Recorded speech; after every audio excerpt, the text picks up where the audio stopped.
These are my painting clothes, and welcome to the Bob Ross Painting Studio, my garage. I am not an artist and I am not a painter, but today I'm going to show you how I ended up spending over $200 on stuff at Michael's and why it matters to every modern marketer in the world. That's today on The Loyalty Loop.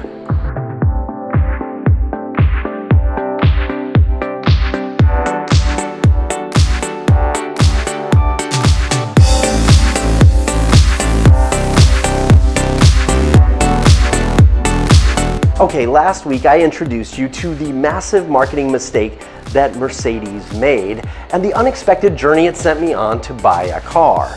We also did some caveman PowerPoint at the beach, and I showed you the very first version of the Loyalty Loop. One of the things we talked about in that first video are moments of inspiration, MOIs. Today we're diving deeper into MOIs because they're massively insightful and unbelievably powerful for today's marketer. Because the truth is, if you can own the MOIs, you can own the entire consumer journey. But in order to show you the real power of a moment of inspiration, we need to dive into a real consumer journey, so let's go. But before we head out on the road, we need to dive into the three different kinds of MOIs there are. The first kind of moment of inspiration we're going to talk about is the brand-initiated moment of inspiration. These are moments that a brand sends you on the journey themselves. And last week's mistake that Mercedes made is a perfect example of a brand-initiated moment of inspiration. The second kind of moment of inspiration are called media moments. This is supposed to be a magazine, and that is central to the idea of a media moment. We'll talk more about media moments of inspiration next week. This week, we're going to talk about consumer sparks. That's right, consumer sparks. That's a spark. Consumer sparks are an instant in the consumer's life that sends them on a journey they never expected.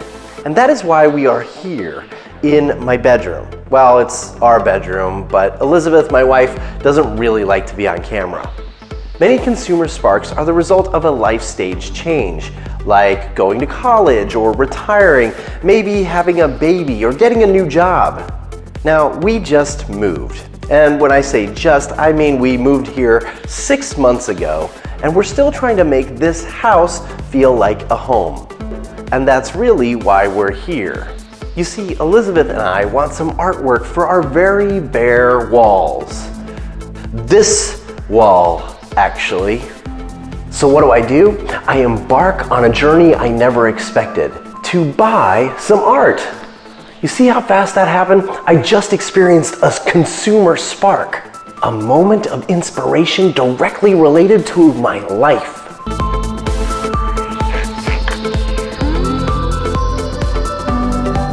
And now it's time for some Picasso PowerPoint. In fact, there are two moments of inspiration that just flew by. We're trying to make this house a home, and more specifically, we need some art for this wall.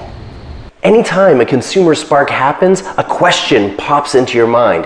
This is called a trigger question.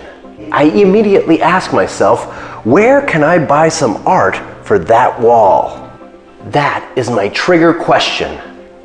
Almost immediately, I answer this question with what's called the initial consideration set.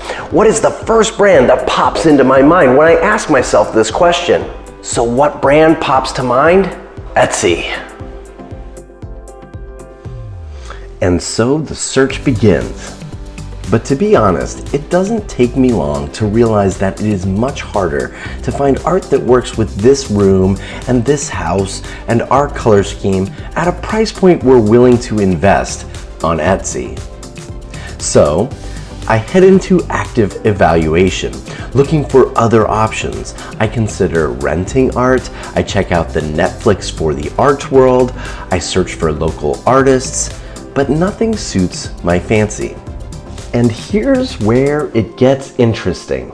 The truth is, we're renting this house, and it seems a little silly to invest in art that I don't know will work in our next house.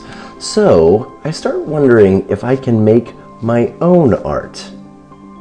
See what happened there? I just had a new moment of inspiration, a new consumer spark. And again, I'm off on a new adventure. I'm on a journey I never expected. What's my trigger question? Can I, a non-artist, non-craft person, make my own modern art? And where do I go for the answer to this question? What's my initial consideration set? I head to Google to answer this question. The Googs. And after 40 minutes of browsing and watching and reading and browsing and watching and watching and reading and browsing, I found this. That's right, the Lolly Jane blog. Ashley, who wrote this article, writes in the very first sentence that she wanted to do a piece that anyone could do. And I am anyone. And I realize I can do this. I can make my own art. And now I'm off on another journey I never expected. I've just had another moment of inspiration. And the question that immediately jumps to mind is, where am I going to buy all the supplies I need to try make this art? The answer, the initial consideration set, the first brand that I think of is Michael's, which is right down the street from my house.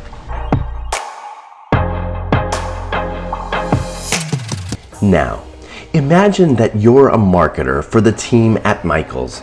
Here I am in the store buying hundreds of dollars of paint supplies, and this is the first they've ever seen of me.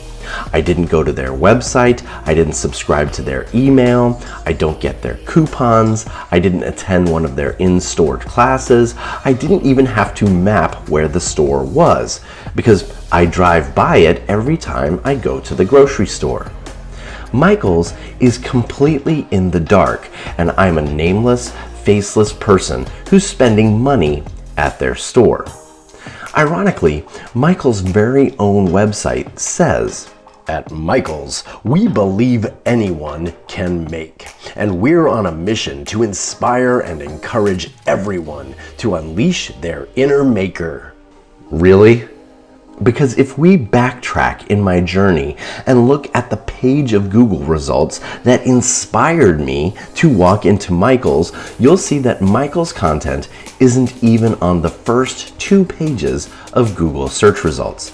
In fact, on their very own website, they have exactly 18 beginner-level projects featured for fine art in their painting section, and they kinda suck. No offense, Michael's. It's just not what I'm looking for given my true moment of inspiration. There is no way I am hanging a forest woodland owl portrait in my bedroom. Nope. And that right there, my Loyalty Loop friends, is the key. You see, most of us as marketers spend a huge amount of time focusing on that last moment of inspiration. The final moment that sent them on the journey into our store or to buy our stuff. It's usually a really basic question, like where can I buy the paint supplies to make some art? But very few if any of us really understand the true moment of inspiration. And in my case, my true moment of inspiration is that I just moved and I need to make some art for that wall. I really want to turn my house into a home. If Michael's really does believe that anyone can make, and if they really were on a mission to inspire and encourage everyone to unleash their inner maker, don't you think they could own my entire consumer journey if they just created a project a week to help make my house a home? Look, about 40 million Americans move to a new house every single year. Let's say Michael's got just 2% of those people to make one $200 project. That's $160 million in revenue. What? $160 million? Did I do the math right? Now, if that same 2% of people did 6 projects, we're now talking $800 million. Really? Look, modern marketing success is all about inspiring people to go on a journey they never expected. And to do that, we must understand the true moment of inspiration. What is your target market's true moment of inspiration? I know these true moments of inspiration aren't easy to uncover, but over the next year, I'll be exploring the ways we can peel back the layers to find the true moments of inspiration. And I hope you'll be joining me on the quest every single week. In the meantime, I need to get back to creating some real art for that wall in our bedroom. And next week, we'll dive into those media moments of inspiration, and I'll show you how they work, or at least how I think they work. For now, I want you to start exploring your audience's consumer sparks. What are those moments in your audience's life that sends them on a journey they never expected? See you in my loyalty loop.